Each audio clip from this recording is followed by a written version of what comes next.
Olá, amigos internautas, Shalom Aleichem, paz seja convosco. Minha saudação também para todos os que aqui estão presentes. Hoje nós queremos estudar, nessa tarde de Shabat, um pouco sobre profecias.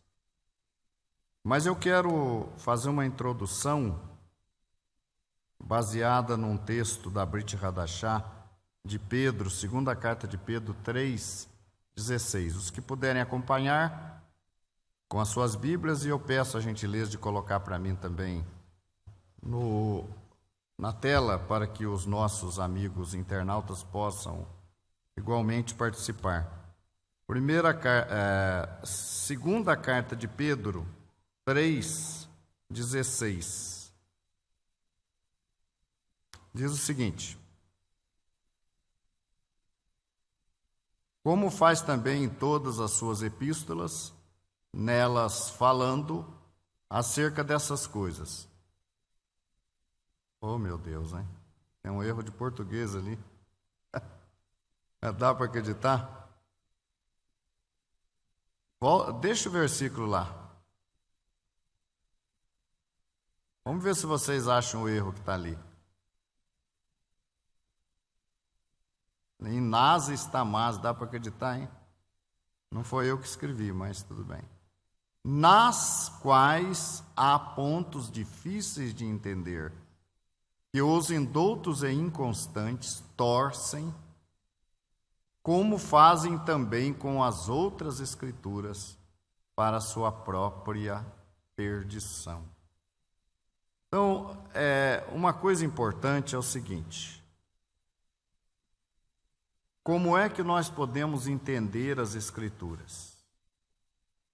É fácil entender as Escrituras? É fácil. Qualquer pessoa que ler a Bíblia entende.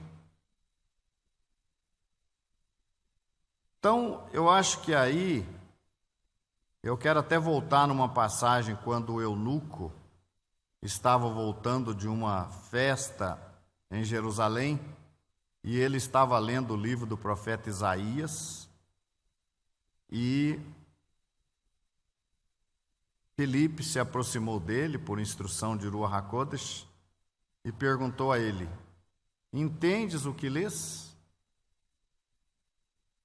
E ele disse: como eu posso entender se não há quem me explique? O eunuco era uma pessoa, era um judeu, tinha ido adorar a Deus e ele não entendia o que ele estava lendo no profeta Isaías. Hoje, quando nós lemos aí o texto que o eunuco estava lendo, todo mundo entende, mas na época ele não entendeu. Então, na linguagem de Pedro, Kefa Rachalia, há pontos difíceis de entender, que os indoutos torcem para a sua própria perdição. Há uma outra passagem também, na carta de Paulo aos Romanos, no capítulo 10, vamos ver se conseguimos colocar aí para vocês. Romanos 10, versículo 13, 14 e 15. Romanos 10, 13, 14 e 15. Diz assim: porque todo aquele que invocar o nome do Senhor será salvo.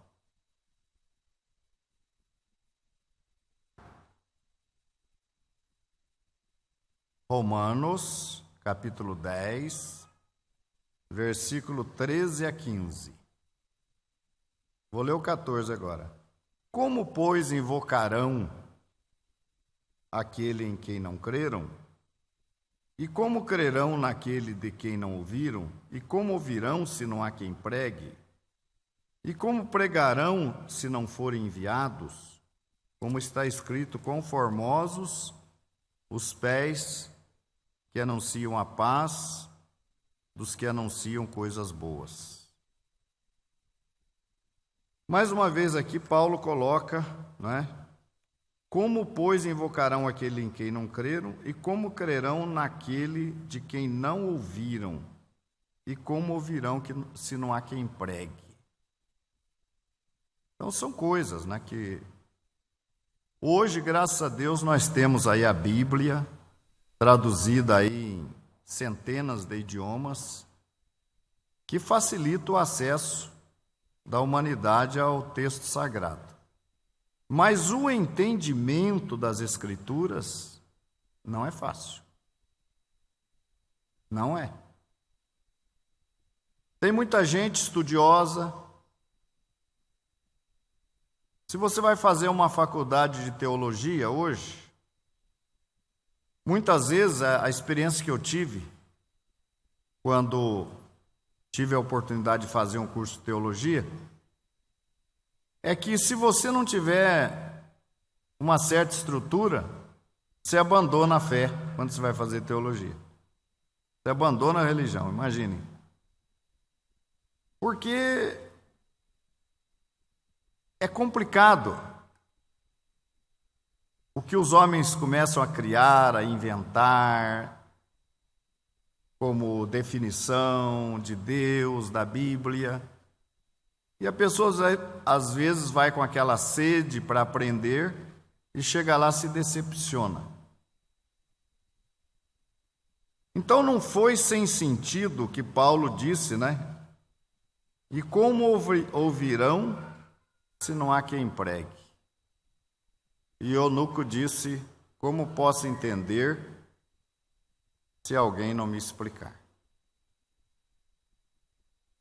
Mas se a pessoa tiver uma certa cultura, uma certa formação, ela vai entender. Não vai. Porque, às vezes, é preciso a gente dizer cada um na sua, né? Tem gente que é bom de matemática, tem gente que é bom de história, tem gente que é bom de geografia. Mas não é porque você é bom de geografia que você vai entender Bíblia. Não é porque você é formado, um engenheiro formado, que você vai entender de Bíblia. Não tem nada a ver, você vai entender de engenharia. Não é porque você é médico, entende de medicina, que você vai entender de Bíblia. Então, esse é um aspecto. Entender e entender corretamente. Porque esse assunto tem a ver com a nossa salvação. Então, se é importante você ter uma boa saúde, ter um plano de saúde, ter uma garantia, ter um seguro de vida, é muito mais importante você ter também alguma coisa no sentido espiritual.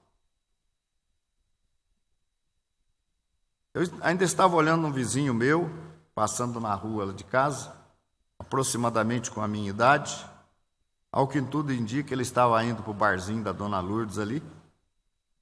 E eu falei para minha mulher, falei, já pensou? Viveu a vida inteira, está aí, está indo para o bar. De que valeu a vida? Daqui a pouco morre, não tem nenhuma perspectiva de futuro, viveu só o presente.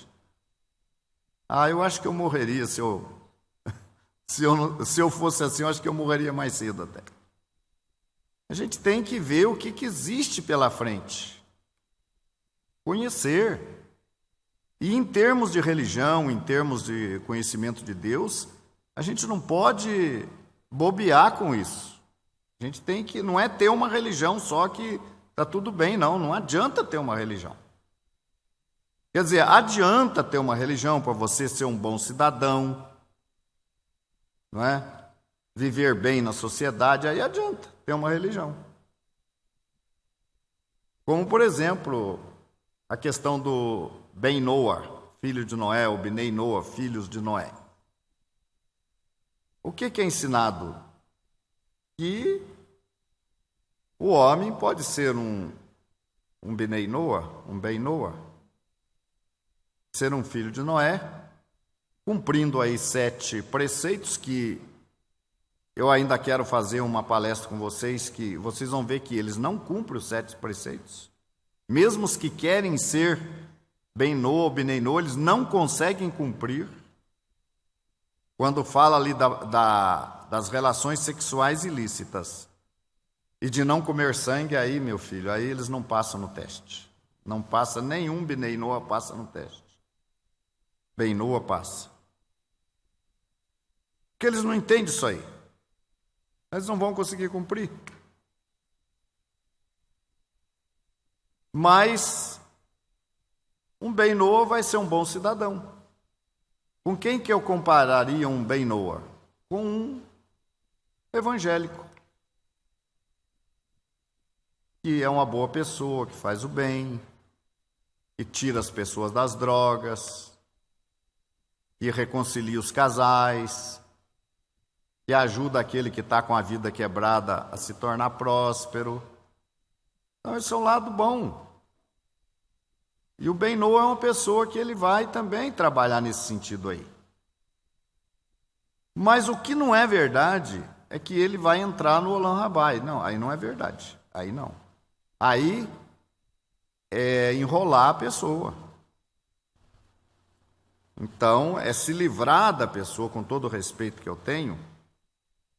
Mas hoje, na paraxá de hoje, falando ali da saída do nosso povo do Egito, né? Não sei se vocês se lembram que foi citado ali um versículo que falava do estrangeiro, e no caso ali é o ger. E é muito importante a gente entender a diferença de um gentil para o ger. O ger é um gentil? É um gentil. O ger é um gentil. Mas o ger é um gentil que tem convivência, que tem conexão com o povo de Israel. O ger é um gentil, mas que tem conexão, convivência com o povo de Israel. E aquele ger citado lá em Êxodo 12, que foi dito ali que se o ger quiser comer pêssar, desculpem.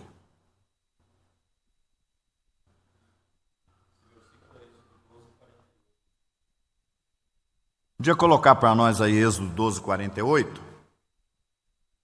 Se esse ger, esse estrangeiro, quisesse comer pêssar, ele teria que ser circuncidado. Vamos ver lá se. Vamos lá. Quando, porém, algum estrangeiro peregrinar entre vós e quiser celebrar a Páscoa ao Senhor, circuncidem-se todos os seus varões, então se chegará e a celebrará, e será como natural da terra. Mas nenhum incircunciso comerá dela. Então, esse estrangeiro aí não é qualquer estrangeiro, é um estrangeiro que já convive dentro de Israel. Morava com o povo judeu, estava junto com o povo na saída do Egito. Então ele já tinha uma convivência. E já tinha também um grau de conhecimento da Torá. E já cumpria também parte dos mandamentos da Torá. Então a diferença de um gentil para o ger é que o gentil não tem condições de se converter. O gentil não tem. O gentil, o primeiro passo dele para Deus, ele tem que se aproximar do povo. Tem que se achegando, conhecendo a cultura do povo, conhecendo as tradições, conhecendo os ensinamentos da Torá, cumprindo já alguns preceitos da Torá. Ele vai cumprindo isso de maneira gradual, não é do dia para a noite. Ainda essa semana uma pessoa entrou em contato comigo e falou para mim que ele queria se circuncidar.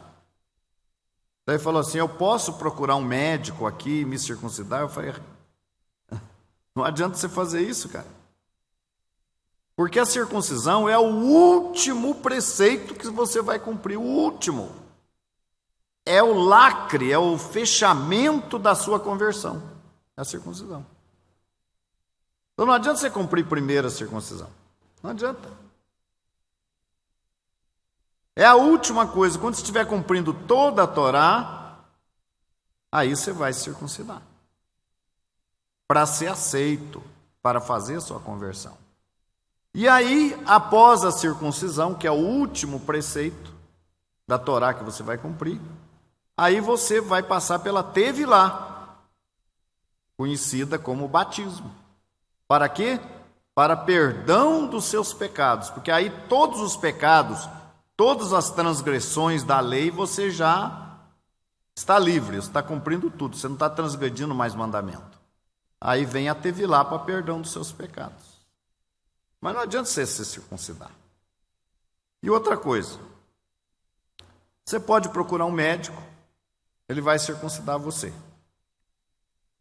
Mas aquela circuncisão não tem valor espiritual. Porque não foi feita a ritualística, a cerimônia da circuncisão. Tem que ter um Beit Din. O Beit Din é um conselho composto de 3 pessoas que vão aprovar a sua conversão, que vão te ouvir, vão se informar e vão dizer: não, a conversão dele é válida, ou vão dizer: sua conversão não é válida. Você ainda vai ter que caminhar mais um pouco. Esse Beit Din vai dizer que a conversão sua é válida e vai aí recomendar a circuncisão, aprovar a circuncisão. Aí você vai passar pela circuncisão e vai passar pela Tevilá. Entenderam? Eu tenho vontade de dar a oportunidade para vocês fazer pergunta, mas eu mesmo proibi, então não vou deixar perguntar. Depois vocês vão perguntar. Mas entenderam? Então não adianta. Outra coisa, a circuncisão feita por um médico, ela é válida. A operação, sim. O ato religioso, não. O ato religioso vai depender, fez no médico. Eu fiz quando era criança, fiz fimose e tal, tem que verificar se a fimose atende às normas da circuncisão. Às vezes não atende, de alguns não atende. Mas se foi feito tudo direitinho, você vai ser examinado e vai dizer: olha, a operação está tudo certo. Mas aí vai ser feita um ritual chamado Ratafá Dambrit, que é o derramamento de uma gota de sangue, e aí o procedimento das orações, a aprovação do Beit Din e o procedimento das orações, e aí então a sua circuncisão ou a sua Brit Milá será considerada válida. Então, você correr lá no médico e fazer, é você que sabe, mas não vai valer nada. Agora, o dia que você estiver terminando sua conversão, aí nós vamos ter que reunir o Beit Din, avaliar sua conversão e avaliar a sua Brit. E se ela estiver certa, aí vai ser feita a Ratafá Dambrit, que vai dar validade e reconhecimento. Então, se não tem reconhecimento nenhum, o que adianta você fazer? É bobagem você fazer. Mas foi feito por um médico direitinho, vai ser reconhecido depois da sua conversão, não tem problema não. E se nós não tivermos uma pessoa para fazer a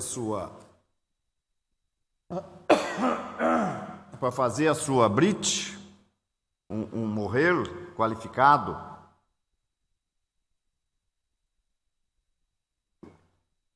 nós vamos recomendar que você faça com o médico.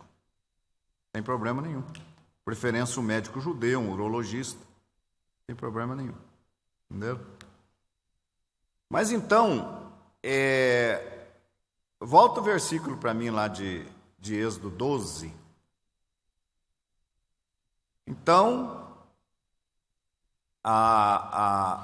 eu dizia que o gentil, existe uma oportunidade para o gentil, que é só gentil, que não é ger, que não é estrangeiro, que nunca teve nenhum contato com o povo de Israel. Orochi, mas se eu estou lendo a Bíblia em casa, eu já sou um estrangeiro? Não, você não é estrangeiro. Você é um gentil que está lendo a Bíblia. Você vai começar a ser um estrangeiro quando você começar a se envolver fisicamente com... Por exemplo, nós temos um Raver aqui, o Raver... Como é seu nome, Raver? Alexandre. Ele trabalha para um judeu, não é isso? Ele é empregado de um judeu. Então, ele pode ser visto como estrangeiro, porque ele está tendo um contato, ou mesmo antes de você vir para nós aqui congregar conosco, você já podia ser considerado um estrangeiro pela convivência que você estava tendo com um judeu. Aí eu trabalho para um judeu direto, então você já é um estrangeiro. Mas aquele gentil que não tem nenhum conhecimento, ele é apenas gentil. Tá, ele não pode se converter, não pode se converter. Mas como é que faz então? Como é que faz? Primeiramente, ele vai ter o conhecimento da palavra de Deus, ele vai adquirir uma Bíblia, ou ele vai se envolver numa igreja evangélica, numa igreja cristã, ele vai conhecer a Bíblia e tal. Primeira parte. Segunda parte, aí ele vai querer se envolver.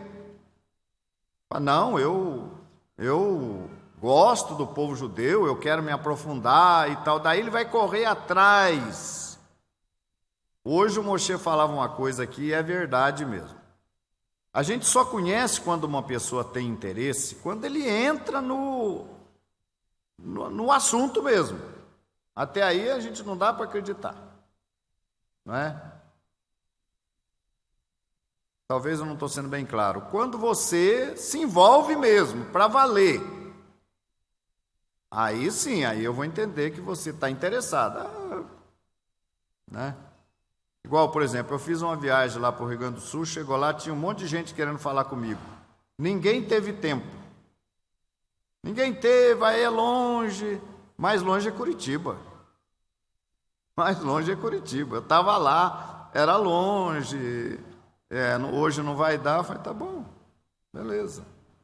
O que eu pensei? Não tinha nenhum interesse em ter contato comigo. Eu não vou me iludir que tinha interesse em coisa nenhuma. Quem teve, veio conversar comigo, foi lá, perdeu horas de sono. O rapaz trabalhava à noite, ficou de dia comigo. Às vezes eu estava falando com ele, ele estava dormindo sentado. Esse teve interesse. Agora os outros foi só blá blá blá no meu ouvido. Pois é, não deu. Quem sabe da outra vez? Quem sabe da outra vez você vai aonde eu estiver, né? Não vou falar onde eu vou estar. Vai lá, a gente conversa, né? Mas é mais longe do que aí na sua cidade. Então, interesse. O gentil, quando ele tem um interesse, ele vai correr atrás. Você quer ver, Deus fala, eu acho interessante, eu acho maravilhoso. Colocou versículo para mim lá, não? Ou já pôs, já passou, eu não vi. Êxodo 12, 48, se não me engano, não é? Não lá, infelizmente, eu ainda não tenho essa competência de enxergar para trás, infelizmente. Estando ali eu vejo, né?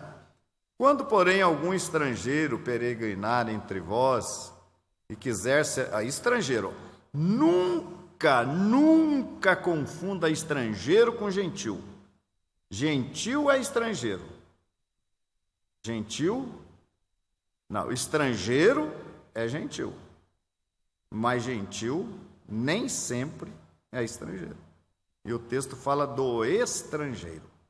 Na paraxá de hoje ainda falou que lá do Egito saiu 600 mil homens, fora mulheres e crianças, e falou mais um negócio lá, que saiu do Egito. Vocês lembram?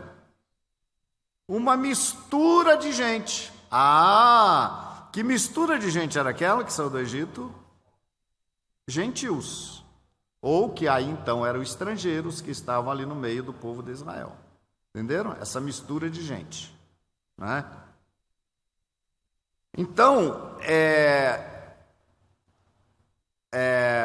lá ainda usa o termo que peregrina entre vós, né, e quiser celebrar Pêssar ao Senhor, circuncida-lhe todos os seus varões, então se chegará e a celebrará, e será como natural da terra. Mas nenhum incircunciso comerá dela. Veja bem uma coisa, foi falado hoje de manhã que nós, quando fazemos Pêssar, nós não queremos deixar os nossos queridos Raverim, que estão no processo de conversão, em casa, porque a gente até sente mal aqui de não ter a presença deles aqui. Então eles vêm aqui, eles vão participar no jantar, eles só não vão participar no cerimonial de Pêssar, mas na sequência no jantar vão participar com a gente, e a gente vai ficar feliz de vê-los aqui. Mas não é porque a gente não quer deixar, porque não pode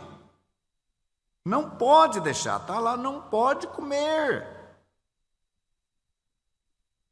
As outras festas pode, mas Pêssar não pode. Pêssar não pode, né? Então, mas eu quero mostrar uma coisa interessante para vocês aqui. A gente vai entrar propriamente em profecia.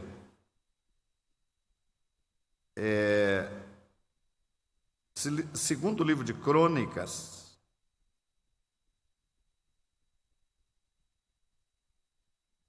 segundo livro de Crônicas 6, versículo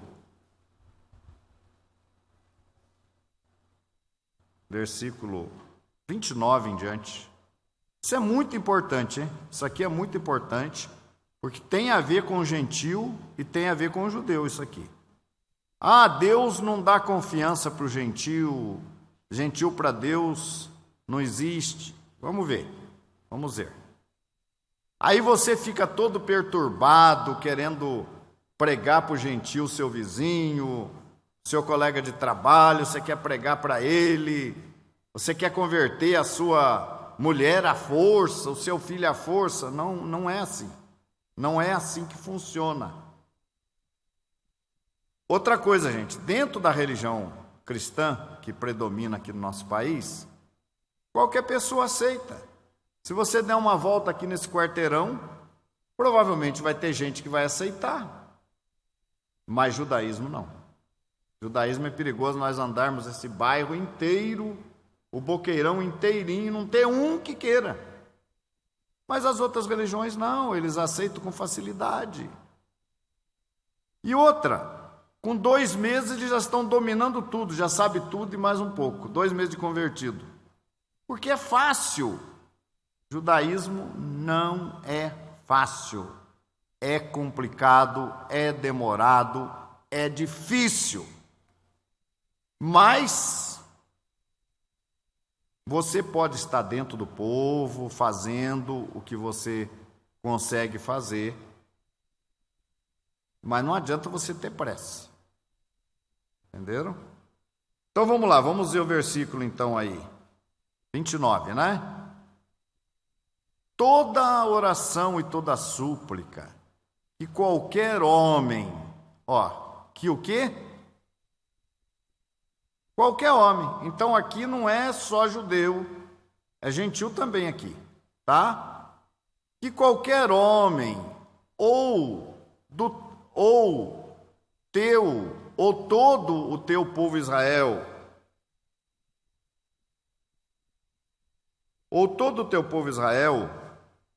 conhecendo cada um a sua praga, a sua dor, e estendendo as suas mãos para esta casa, para o templo, para Jerusalém, né? Então, o que Salomão pede para Deus? Ouve então do céu, lugar da tua habitação, e perdoa, e dá a cada um conforme todos os seus caminhos, segundo vires o seu coração. pois tu só conheces o coração dos filhos dos homens. Para quê? Por que Deus mandou? Por que Salomão pediu para Deus ouvir e atentar para a oração? Para que te temam e andem nos teus caminhos todos os dias que viverem na terra que deste a nossos pais, para que eles te temam, né? Assim também é o estrangeiro. Olha agora o estrangeiro, ó, tá vendo? O estrangeiro o quê? Como é que está lá? O estrangeiro que não é do teu povo Israel. É o meu caso. É o seu caso? É. Então, quando vier de um país remoto, puxa vida, hein? Vou fazer uma viagem para Jerusalém, para Israel, vou juntar um dinheiro e eu vou lá em Israel. Vou visitar Jerusalém, vou conhecer, né, aquele lugar lá, né? Tem gente que vende, às vezes, as coisas que tem para ir lá, né? Junta um dinheiro, às vezes com sacrifício, e vai lá em Israel e não se arrepende de ter ido. Não se arrepende. Se tem uma coisa, vocês estiverem com vontade de fazer uma loucura, junte um dinheiro e vá para Israel. Porque é uma loucura que vocês nunca vão se arrepender. Não irão se arrepender. E outra coisa, hein? Depois da primeira vão querer fazer a segunda. A primeira viagem para Israel é aquele choque. É aquele choque espiritual, você se sente como se você estivesse no céu. Eu tive a oportunidade de ir a Israel quando Israel fez 60 anos, né? Estava em festa. De noite, aquele povo na rua, cantando músicas judaicas, dançando nas ruas de Jerusalém. E tinha lá uma grande festa, um show, e eu fui lá naquele show.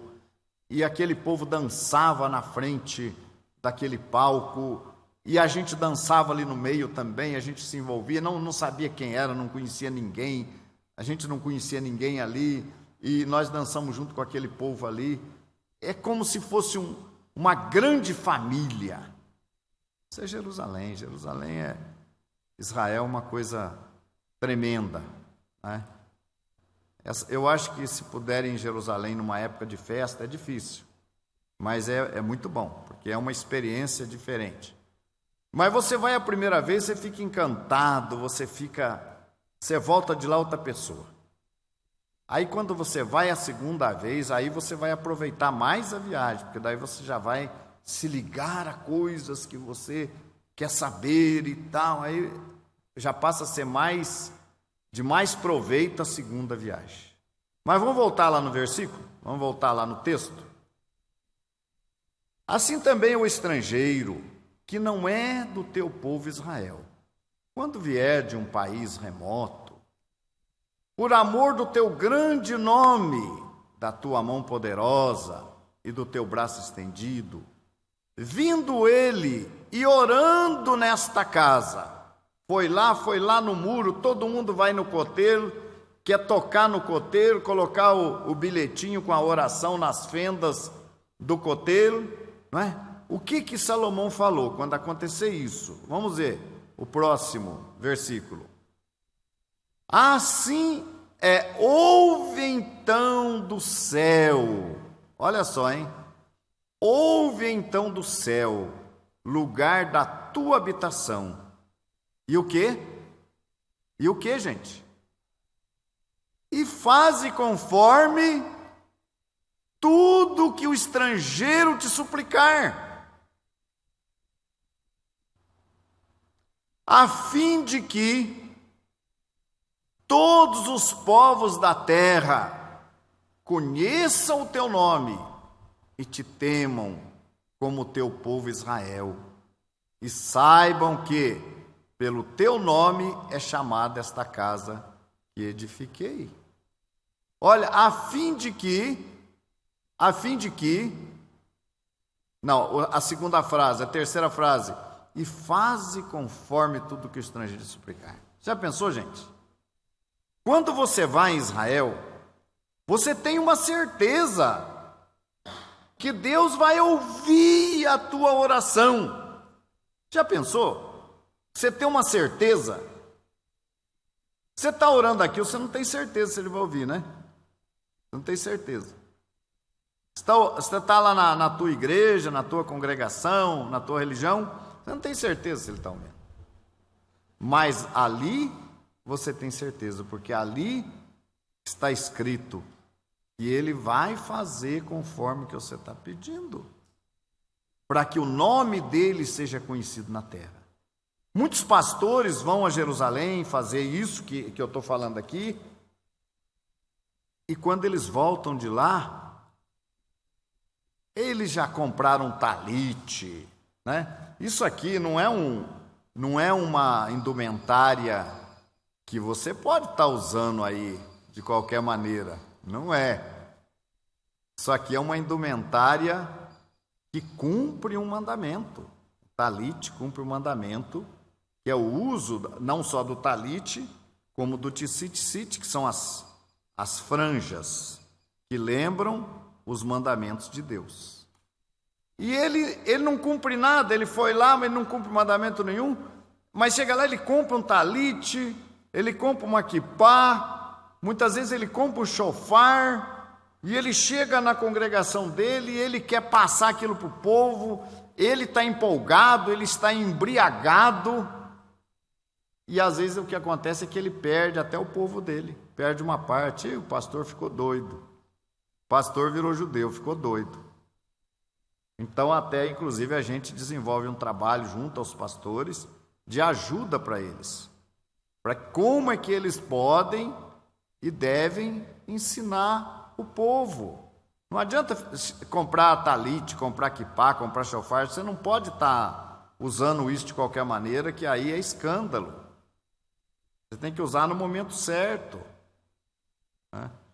Mas é isso, quer dizer, eu só abri esse parêntese para mostrar para vocês que tem um momento que Deus ouve o gentil. Deus só ouve o estrangeiro, mas tem um momento que ele ouve o gentil. É quando o gentil se volta para Jerusalém, começa a ter o coração voltado para lá, orar na direção de Jerusalém. Uma vez eu estava na África do Sul, e havia ali alguns pastores, eu falei, gente, vamos virar para Jerusalém agora? E teve alguns pastores ali que não viraram. Eles não viraram para Jerusalém. Os outros viraram, mas aqueles ali não viraram. Mas está escrito, quando orarem voltado para essa casa, não é? Ouve a oração deles. E os que vierem de terras longínquas, vierem aqui orar nessa casa, ouve do céu as suas orações. Então, veja bem, quando nós anunciamos o reino, anunciamos a palavra, isso é uma coisa, isso é a nossa obrigação. Anunciar, seja pela internet, seja pela televisão, seja pelo rádio, nós temos o dever de anunciar, para que os povos ouçam falar do Deus verdadeiro. Mas independente de nós pregarmos ou não, eles têm a Bíblia. O fato deles terem a Bíblia já é uma forma que a palavra, a Messorá, o Evangelho do Reino está chegando até eles. Eles têm a Bíblia. Tendo a Bíblia e lendo, se a pessoa tiver uma inclinação para servir a Deus, ele vai encontrar o caminho ali só de ler a Bíblia. Agora tem um outro detalhe. Então você viu que o gentil tem que se tornar primeiro um estrangeiro, né? Tem que ter esse link com Israel para ele começar a chegar perto de Deus e a chegar à conversão. Entenderam? Entenderam, né? Então tá bom. Estou feliz que vocês estão entendendo tudo, né? O senhor também está entendendo? Sou Jacob, está entendendo? O Samuel não está aqui hoje. Samuel acho que não veio hoje, não sei porquê, né? Será, né? Ele não está aqui porque... Né? Bom, deixa quieto. Não pode falar mal do irmão, né? Mas veja bem, é mais uma coisa importante, gente. Vocês vão encontrar na carta de Shaul HaShaliach aos Romanos. Às vezes eu sou meio repetitivo, porque é necessário ser repetitivo para as pessoas entenderem o que a gente está dizendo. Mas veja bem, Romanos 3, carta de Shaul HaShaliach aos Romanos, capítulo 3, versículo 1 e 2. Vamos ver se vamos ter esse texto lá na tela para a gente ver. Romanos 3, 1 e 2.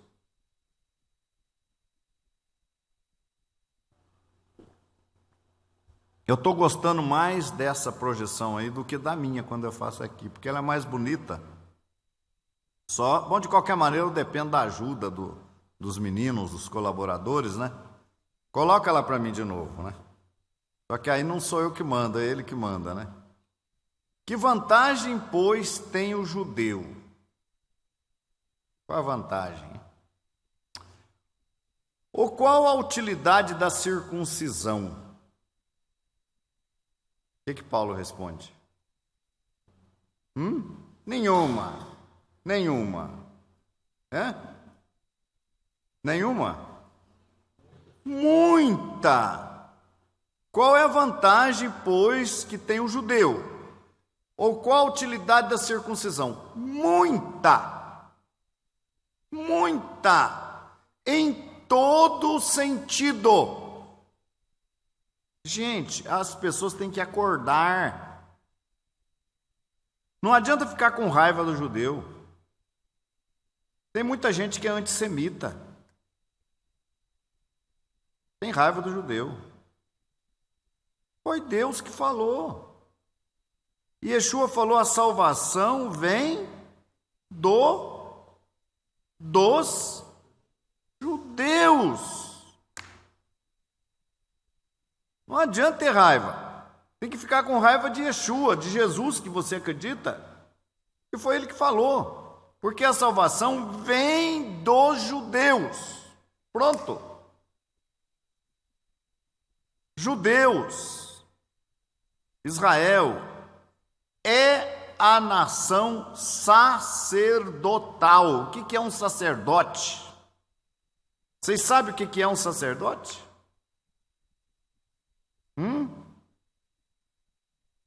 É um mediador, é um intercessor entre Deus e o homem. Isso é que é um sacerdote. E Yeshua é o nosso sumo sacerdote, que está à direita de Deus. Eu falo isso de boca cheia.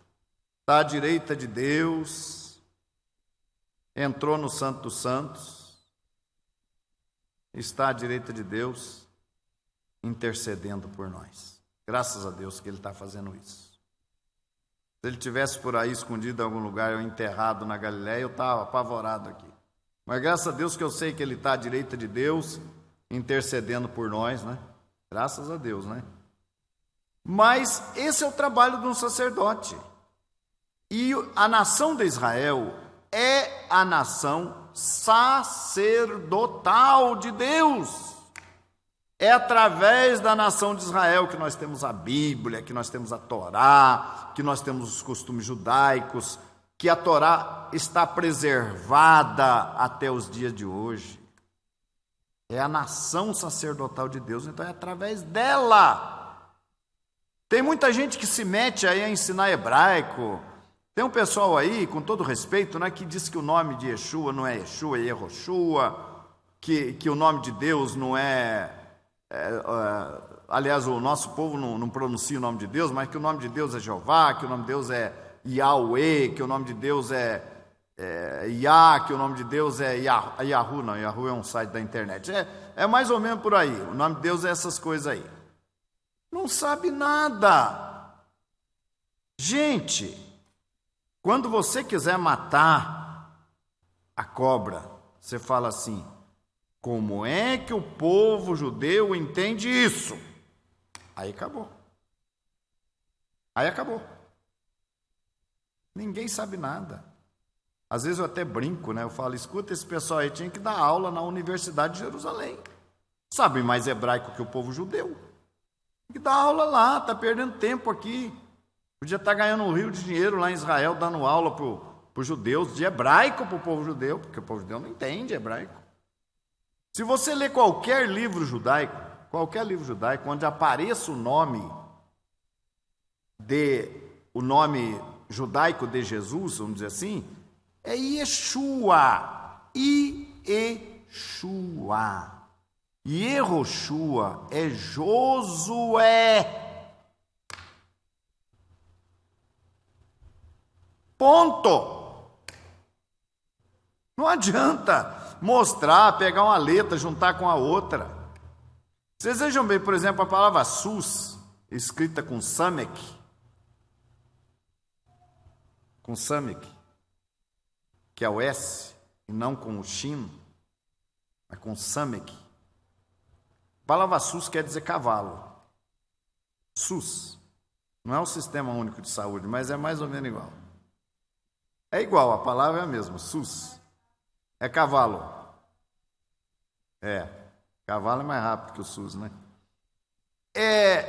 Mas é SUS com samek. Não é com shin. Com shin. E Yeshua é escrito com shin. Parece o Dabur, né? Não é com samek.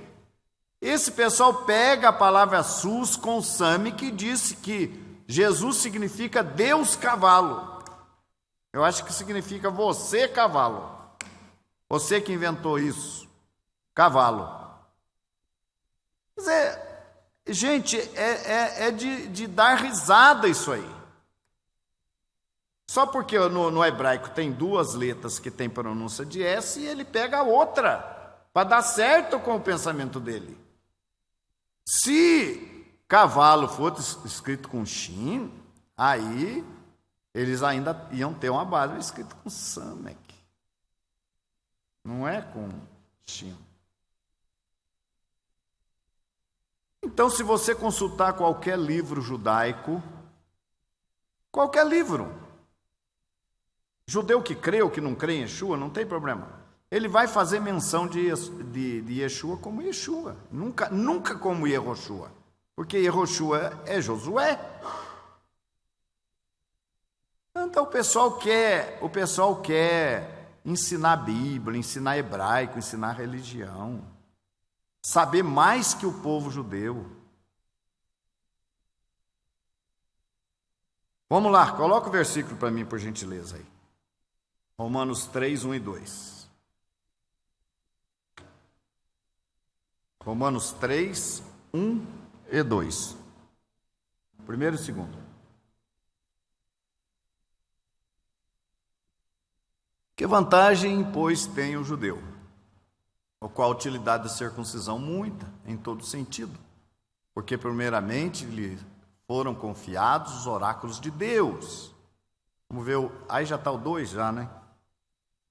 Não, tá certo.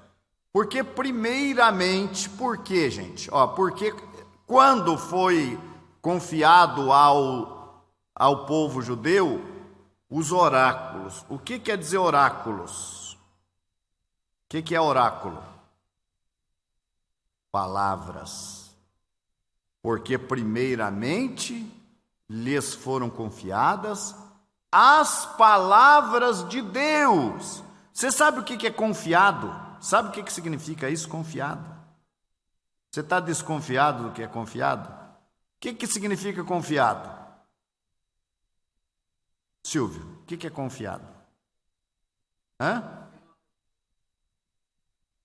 Você tem uma empresa, né, Silvio? E você precisa viajar. E aí? A empresa não pode parar. Você confia numa pessoa, você deixa a empresa na mão daquela pessoa. Deus deixou as suas palavras na mão de quem? Dos judeus. Ponto final. Deus confiou através de Abraão, quando ele chamou Abraão, ele confiou a Abraão: a ti, a tua semente, quem te abençoar será abençoado, em ti serão benditas todas as nações da terra. E depois lá em Êxodo fala que Israel é uma nação sacerdotal. Dentre todos os povos da terra, Israel se tornou uma nação sacerdotal. Para ensinar, obrigado. Para ensinar as nações. Então, como é que você quer ensinar os judeus? Como? Vamos fazer uma missão lá em Israel, vamos pregar lá. Pregar o quê? Pregar o quê? Vocês já viram aquele ditado de ensinar o Padre Nosso para o vigário? Já viram? Ensinar ele a rezar a missa? Meu Deus, vai ensinar o que lá em Israel? Vai pregar lá para o povo judeu, ensinar o quê? Foi por isso que o Lutero mandou matar os judeus, queimar as sinagogas. Por quê? Porque quando ele foi excomungado de Roma, ele falou: agora sim, agora o povo judeu vai crer, porque não tem mais idolatria. Comigo não vai ter idolatria. Foi pregar, o povo judeu não creu nele. Ele achou que sabia. Ele achou que ele estava por cima. Você quer ver uma coisa que acontece muito? Vocês já viram as pessoas falar que estão orando por Israel? Já viram isso? Já viram? Olha, aqui a gente tem um ministério que ora por Israel. Vocês entendem o que isso significa? Entende? O que vocês entendem? O que as mulheres entendem que significa orar por Israel?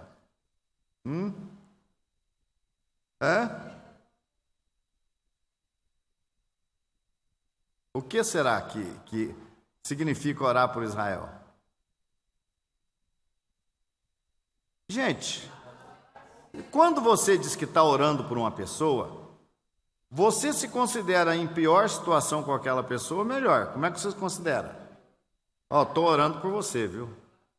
Aí você chega e fala para mim: olha, estou desempregado, estou passando dificuldade. Aí eu falo: eu estou orando por você, né?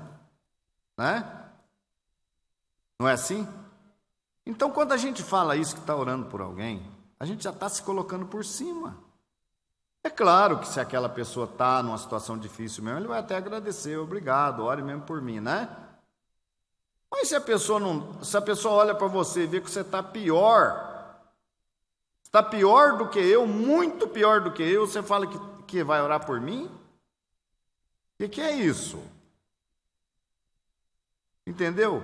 Então você veja, um gesto bom, não posso dizer que não é bom. Não é um gesto bom? Você querer orar por mim não é um gesto bom? Mas, dependendo do assunto, é uma prepotência da sua parte. Eu posso interpretar como uma prepotência. Você está se achando acima. Então, quando você fala: eu vou orar pelo povo judeu, nós estamos orando por Israel, você está se colocando acima. Então, não é uma boa coisa. Você quer um bom conselho? Querem um bom conselho? O internauta quer um bom conselho? Um bom conselho? Quando você encontrar um judeu e você quiser fazer uma média com ele, quer fazer uma média, você encontrou um judeu, tem um patrão judeu, né? Quer fazer uma média? Eu vou ensinar para vocês como é que vocês fazem uma média. Patrão, o senhor vai na sinagoga? Vou. Não esquece, patrão. Ora por mim lá. Reza por mim, patrão. Se eu estiver lá fazendo a sua reza, o Shema, o senhor lembra aqui de mim. Reza por mim. Aí você vai fazer média com o povo judeu. Aí sim. Aí você se colocou no seu lugar. Aí você falou: poxa vida, o cara... Não é? Uma vez eu encontrei um amigo, porque graças a Deus nós somos judeus também, reconhecidos ou não. Nós somos descendentes de judeus. E como descendente, não tem jeito de eu deixar de ser descendente, né? Mas conversando com um judeu que me procurou no portão da minha casa, parou um carro lá e foi fazer pergunta para mim, aqui. no Guabirutuba. Primeiro ele falou para mim como é que ele pegava a Avenida das Torres, com o viaduto estaiado agora, ele não sabia como é que pegava. Né? O camarada mora aqui em Curitiba e não sabe como é que pega a Avenida das Torres. Não, o senhor faz assim, o senhor passa aqui por baixo, dá a volta. Falou para mim, o senhor é rabino? Eu falei, olha, eu sou o líder da congregação. Mas eu, Senhor, não me vejo como um rabino. Por que não? Falei, porque eu não tive a oportunidade que vocês têm de fazer uma yeshiva, de aprender direto na fonte. Eu não tive essa oportunidade. Por isso eu não me intitulo rabino. Não tive. Eu reconheço que os senhores sabem muito mais do que eu. Aí ele ficou... A esposa dele pediu um cartão para mim, fui lá em casa pegar um cartão meu de visita e trouxe 3. Quando eu dei na mão dela, ele falou para ela, pega um só. Um cartão só. Aí ela pegou um cartão só e eu guardei os outros 2 no bolso. Aí ele falou assim, ele falou, mas vocês têm a sinagoga? Eu falei, temos a nossa sinagoga.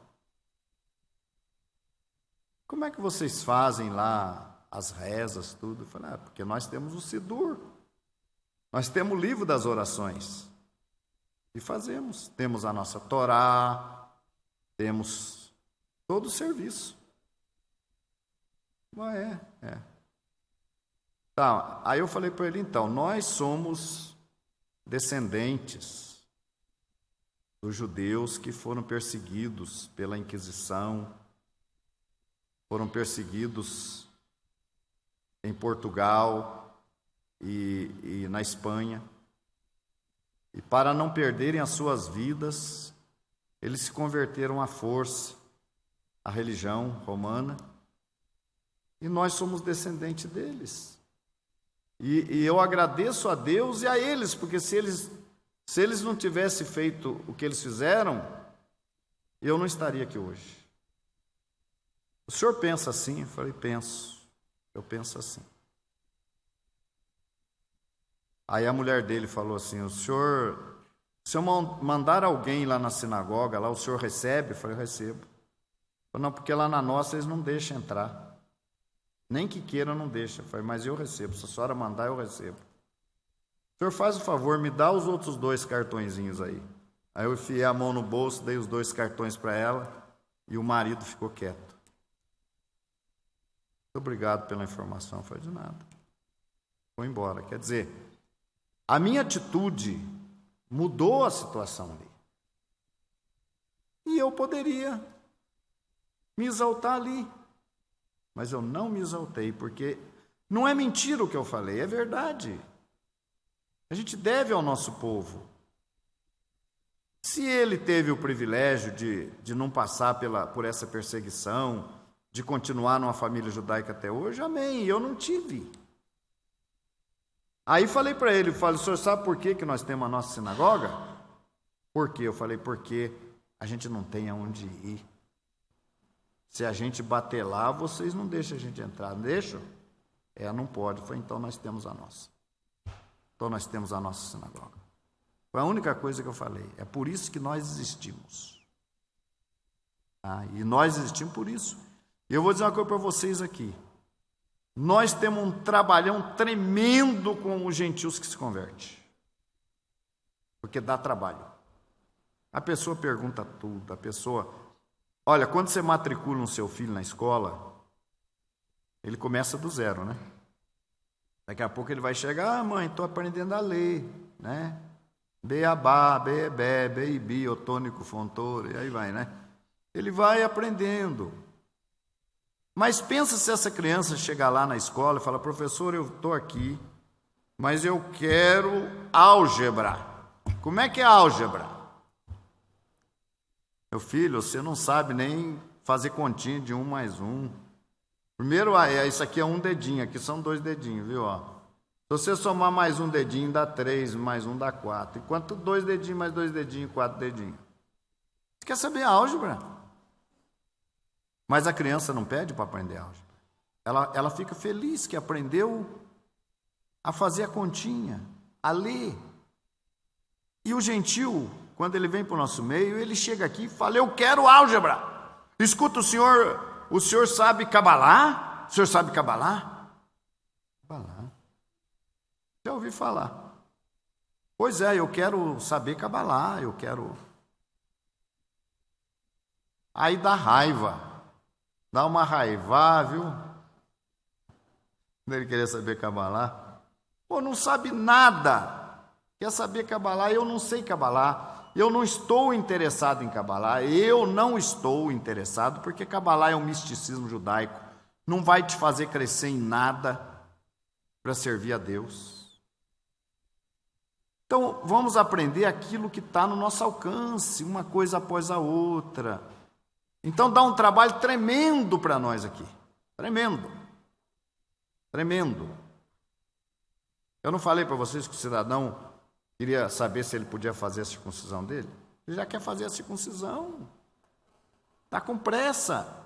Não adianta, você tem que cumprir Torá. Se ele falar para mim, eu quero fazer circuncisão, eu falo, pode? Eu falo, pode. Você vai cumprir Pêssar, você vai cumprir Shavuot, você vai cumprir Rosh Hashanah, você vai cumprir Yom Kippur, você vai cumprir Sukkot, você vai cumprir todas essas festas, Essas semanas você vai cumprir todas as festas. E aí você vai lá fazer a circuncisão. Você vai guardar todos os feriados judaicos, porque são 7 feriados festivos judaicos. Você vai guardar todos, até sábado. Eu não sei como é que você vai fazer isso, para espremer e guardar. Meu amigo, você tem que cumprir a Torá, é 1 ano. Para você cumprir o calendário judaico, leva 1 ano. Você quer fazer circuncisão já? Então dá trabalho. Aí o nosso povo, né, faz o quê? Você é um bem Noa, rapaz. 7 mandamentos só, bem Noa. Viu? Ó, se você vier para cá, para a sinagoga, 613 mandamentos. Pensa bem, 613, hein? Trabalha sábado, ainda estou trabalhando então. Você vai sair do emprego? Sua mulher concorda? Minha mulher não concorda. Aí, vai dar separação. Porque como é que vai fazer a pureza familiar? Quando você chegar lá em casa e fala para ele, mulher, nós vamos dormir 7 dias separados, agora vou separar o quarto, e mais 7 dias a gente não vai se tocar. Nós vamos ficar 14 dias no mês de férias, todo mês. E aí você vai ter que ir lá na sinagoga comigo, você vai mergulhar 3 vezes lá, vai fazer umas orações. A mulher vai mandar ele plantar batatas. Você vai ter que comer carne kosher, rapaz, e carne kosher não tem aqui em Curitiba. Não tem. Aqui não tem carne kosher. Vai comer só peixe. Peixe é kosher. Vai comprar só peixe limpo e comer carne, não pode mais. Aquele bifinho não pode mais. Aquele franguinho não pode mais. Aí carne kosher é o seguinte, o quilo da coxa de frango aqui em Curitiba custa R$6, né, mais ou menos, R$5, né? Eu não sei mais quanto custa. A kosher custa 20. 20? Quanto custa o quilo de coxa kosher? Quanto custa? Pessoal que compra aí. Hã? Quanto custa o quilo?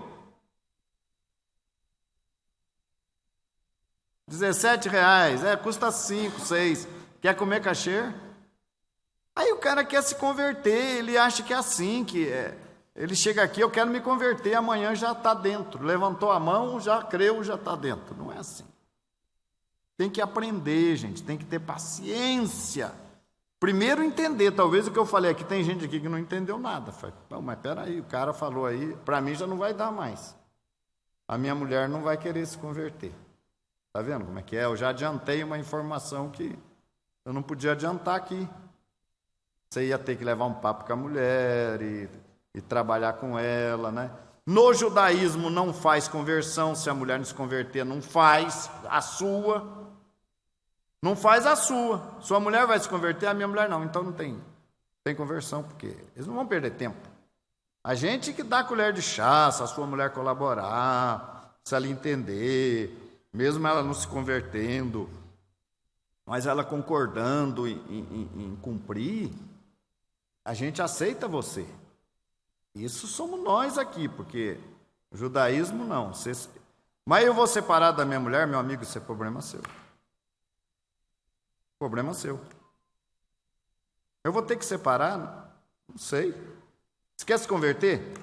Quero. As normas são essas. A mulher tem que cumprir esses preceitos. A sua mulher. Aí como é que eu faço? Eu não sei como é que você faz. Compra feito. A norma é essa. Você quer se converter? As normas são essas. Não é, a gente não pode facilitar a vida de ninguém. Deus não vai entender isso. Botei lá uns caras lá embaixo para cuidar da minha obra, eles estão liberando transgressão de mandamento, estão liberando tudo para o povo lá. Eu não quero responder para Deus por isso aí, então, que Deus mandou é isso aqui. Então tá, existe vantagem? Existe, porque primeiramente as palavras de Deus lhes foram confiadas.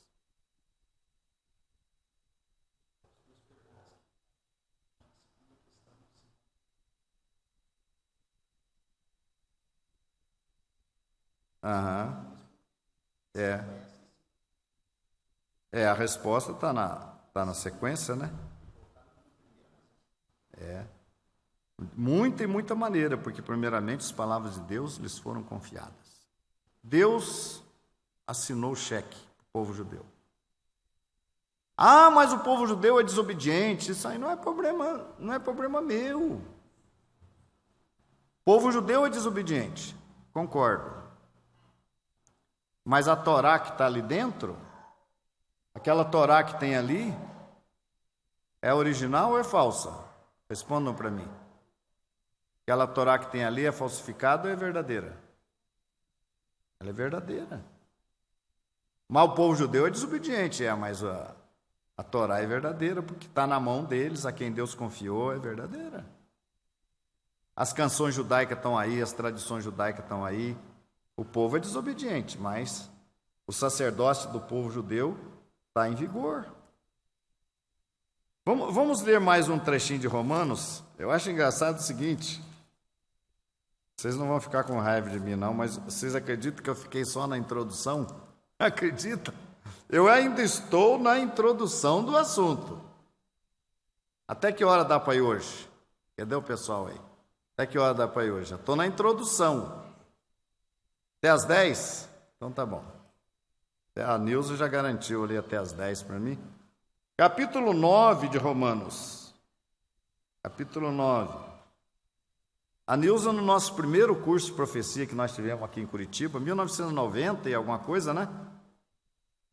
Ela estava lá, né? Isso que já é de muitos anos atrás, né? Cadê a Judite? A Judite não está aí hoje? Judite também, né? É verdade que a Judite é formada em teologia? Olha só, tá vendo? Nós temos pastoras aqui, tudo quietinho, ó. Tudo, ó. Pastoras todas caladinhas aqui, formadas em teologia. Sério, aqui já teve outras formadas em teologia, mas fique quietinho. Eu acho que isso é bonito, não é? Porque reconheceu o que está aprendendo, né? O que aprendeu, né? Nós tínhamos uma senhora aí que ela é muito querida. Eu fui dar estudo na casa dela durante uns 6 meses. Eu chegava lá às 6 horas da tarde, saía às 11 da noite. Até era dureza, porque 6 horas eu saía às 11. E ela chorava, sabe? Quando eu dava o estudo, ela começava a chorar. Falei, o que a senhora está chorando? O que eu estou chorando? Porque eu não sei nada. Tudo que eu aprendi caiu por terra. E eu falava para ela, a senhora quer interromper os estudos? Eu paro. Eu paro de dar os estudos para a senhora, não venho mais. Não, pelo amor de Deus. Você está apanhando igual a mulher de malandra. Está apanhando, mas não larga do marido. Hã? Se a senhora quiser, eu paro de dar o estudo para a senhora. Eu estou até sentindo meio chateado aqui, porque eu estou estudando, a senhora chora. E era uma senhora, acho que tem a minha idade, ela chorava. Lembra dela? Como é que chama ela? A Eugênia. Ela chorava. Aí ela levava outras pessoas que faziam teologia com ela lá, as pessoas... Era a mesma coisa, a pessoa ficava tudo quietinho lá. Mas é isso, quer dizer, vamos ver aqui o que está escrito em capítulo 9, aqui o pessoal já está dando sinal lá em cima que está na hora de terminar. Estou escutando aqui, mas tudo bem. Está na hora do raler já? Acho que está, né? O chá é bom de ouvido, né? Capítulo 9. Capítulo 9. Vamos ler o 4. 3. Só espero que hoje não pare a música na hora da dança. Só espero. Bom, vamos lá. 3. Porque eu mesmo desejaria ser separado de Mashiach por amor de meus irmãos, que são meus parentes segundo a carne, os quais são israelitas. Está vendo? De quem é o quê? De quem é a doação? De quem é a adoção? Na minha versão fala de filhos. Então, quem são os filhos? Os israelitas. Pertence para eles a adoção de filhos, né? Ou para nós, né? De quem é a adoção e o que mais? E a glória é de Israel. E os pactos? Qual outra palavra que nós temos para pacto? Alianças. E o que mais? E a legislação ou a promulgação das leis, a Torá, né, a promulgação da Torá. E o que mais? E o culto. O culto é o quê? A adoração. E o que mais? E as promessas, dos quais são os pais, Abraão, Isaque, Jacó, e dos quais é Mashiach, segundo a carne. Está vendo? Mashiach pertence ao povo de Israel também. Vocês vejam bem, se prega Jesus para todo mundo aí, mas não tem sentido, hein? Se vocês forem analisar, essa pregação que é feita para os gentios é errada. Pregar Jesus para os pecadores está errado. Sabe o que tem que pregar para os pecadores? O verdadeiro Deus. Foi isso que Paulo, quando chegou lá no Areópago, ele pregou. Esse Deus que vocês adoram sem conhecer é o que eu conheço. Paulo anunciou ali qual? O verdadeiro Deus. O que tem que anunciar para os gentios é o verdadeiro Deus. E não Jesus. Jesus não. Porque Yeshua é Mashiach de Israel. Vem restaurar o reino a Israel. Ah, mas está escrito nos profetas que ele veio para os gentios. Bom, veja bem. Quando o gentil crê no verdadeiro Deus, conhece o verdadeiro Deus, reconhece que é um pecador, que é um transgressor da Torá, aí ele precisa de um Salvador, do Mashiach. É aí que vai entrar o Cordeiro de Deus, que é Yeshua para eles, é como Cordeiro. Então é errado. Teve um dia que eu fui aqui em Curitiba, aqui tem uma lojinha aí que chama Casa do Queijo. De vez em quando eu vou lá e pergunto, o queijo está aí? Eu vim conversar com o queijo, né? A casa dele. Casa do Queijo. Aí a mulher falou, o senhor é religioso? Eu falei, sou judeu. Aí ela ficou olhando para mim. Aí ela falou assim, eu falei, mas eu creio em Yeshua, Jesus. Ah, isso é que interessa. O que interessa é crer em Jesus. Errado. Quer dizer, ela errou. Porque quando eu falei que eu creio em Yeshua, não, aí que tá, que se eu sou judeu não quer dizer nada, se eu sirvo Deus de Israel não quer dizer nada, interessa que eu creio em Jesus. Não, o que interessa é que eu conheço o verdadeiro Deus. Eu conheço os seus ensinamentos, as suas leis. E aí sim, e por meio de Yeshua, de Jesus, de Yeshua, eu alcancei a remissão dos meus pecados. Então, Yeshua não foi enviado para os gentios, ele foi enviado para o seu povo. Pertence a Israel, ao qual pertence Mashiach. Mashiach é propriedade de Israel. Israel deveria estar anunciando o verdadeiro Deus aos povos e, quando obedecessem a Deus, a Mashiach para perdão dos seus pecados. Entenderam, gente? Então, não tem como você entender a Bíblia sem ser através dos seus... Como é que tem um termo para isso? Tem um termo quando alguém é responsável por alguma coisa? Me ajudem aí com a palavra. Não é tutor, não. Quando ele é o guardião daquilo ali. Ele é o guardião. Como é que chama? Tem um nome.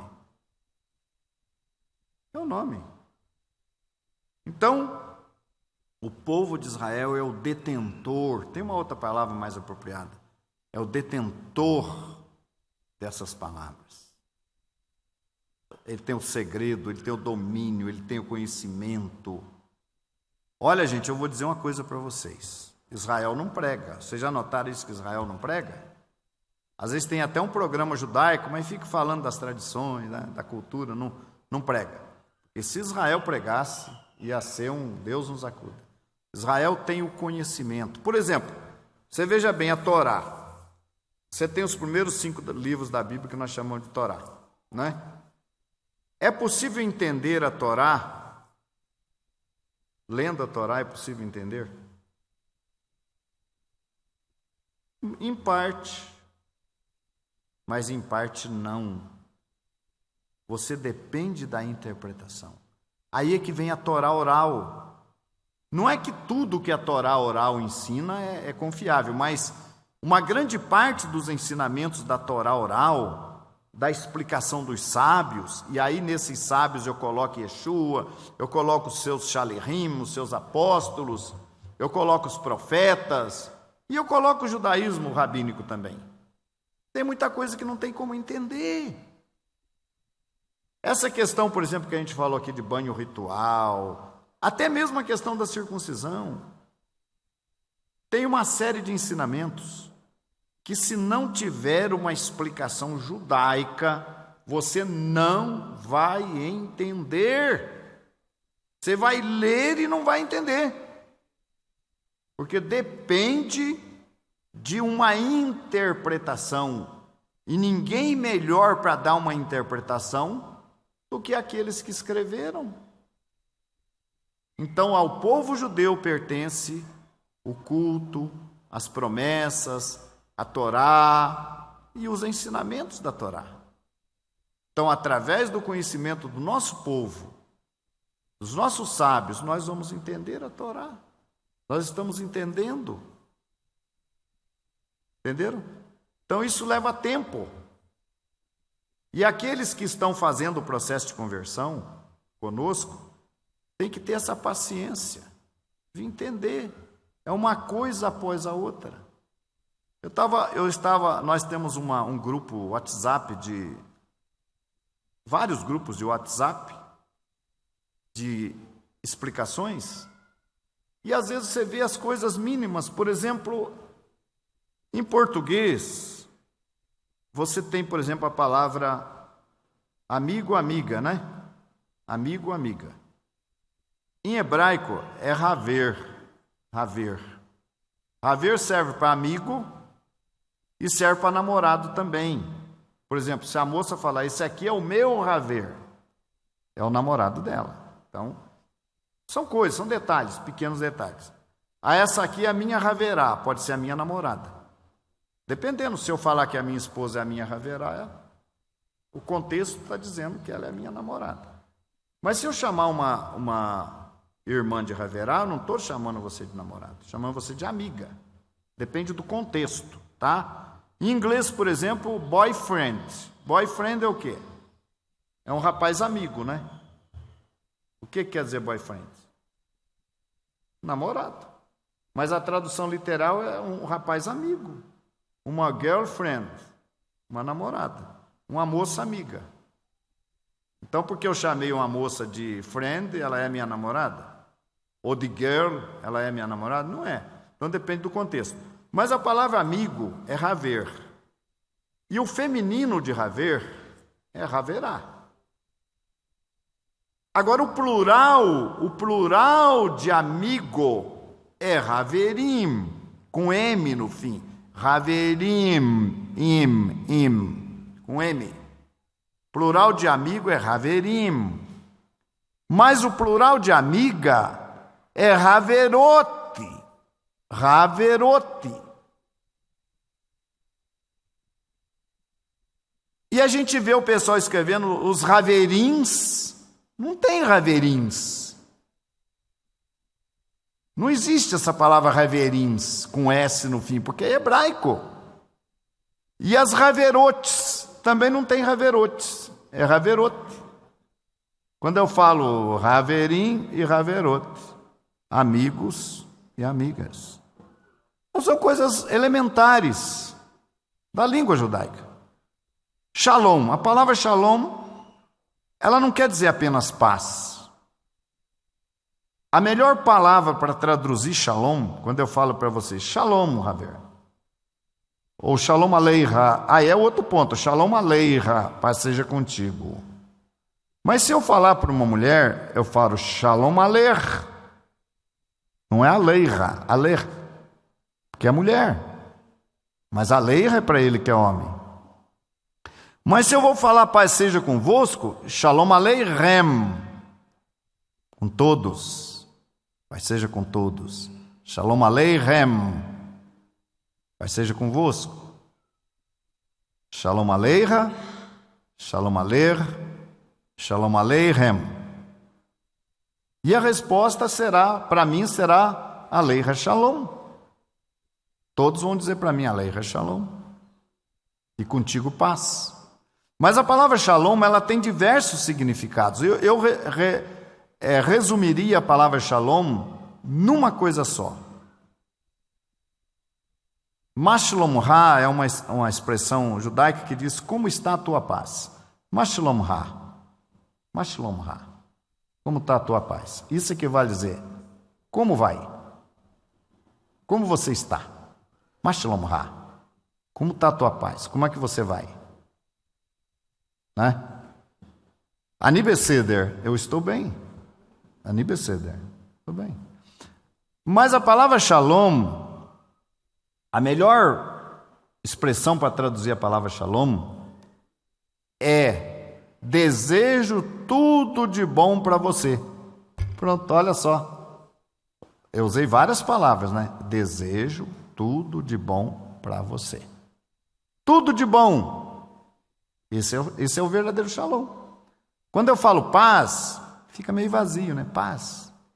Quando eu falei paz para você, eu quero que você tenha um bom emprego, um bom casamento, saúde, negócios. Não. Paz é uma coisa muito vaga. Mas quando eu falo, desejo tudo de bom para você, aí o que você entendeu? Tudo, ele quer dizer que eu esteja bem no meu emprego, com saúde. Isso é shalom, uma expressão inglesa. Então, tem muita coisa que nós temos que aprender no judaísmo. Não é do dia para a noite. Às vezes, coisas simples como essa, as pessoas se debatem ali, e a gente tem paciência, vai ensinando, não é assim, é assim, não diga isso, né? Entenderam? Gente, que o Eterno abençoe cada um de vocês. Nosso próximo programa nós vamos falar de profecias, viu? A introdução foi feita. Vamos falar de profecias. Nós vamos falar do trono de Mashiach, de várias coisas de profecias, mas no nosso próximo momento que tivermos, que o Eterno abençoe cada um de vocês. Shalom.